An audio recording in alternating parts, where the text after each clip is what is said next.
Il était une fois deux voyageurs que le destin semblait prendre plaisir à éprouver. Ils ne se rencontrèrent ni au printemps de certitude, mais au carrefour de blessures, là où les âmes apprennent d'abord à souffrir avant d'apprendre à aimer. Le monde, ces vieux comédiens, s'est hâta de prédire l'échec de leur histoire, comme si les malheurs étaient toujours plus crédibles que l'espérance. Quelle étrange espèce qu'est celle des hommes! Ils applaudissent les passions qui consument et soupçonnent celles qui guérissent.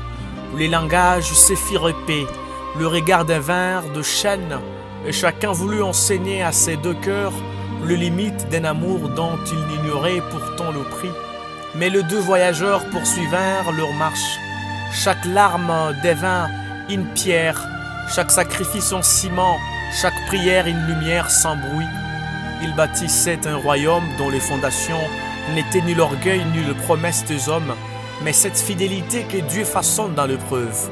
Ils découvrirent alors que l'amour véritable ne grandit ni dans les applaudissements ni dans les saisons faciles.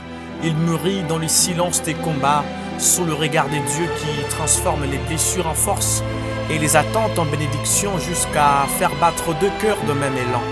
Ainsi demeure leur histoire, une douce satire adressée à un monde qui croit tout savoir de l'amour sans en avoir appris le premier langage. Car lorsqu'un amour naît du sacrifice, traverse la douleur et demeure fidèle à Dieu, il cesse d'être une simple romance pour devenir l'un des miracles que le ciel accomplit discrètement dans le secret de cœur.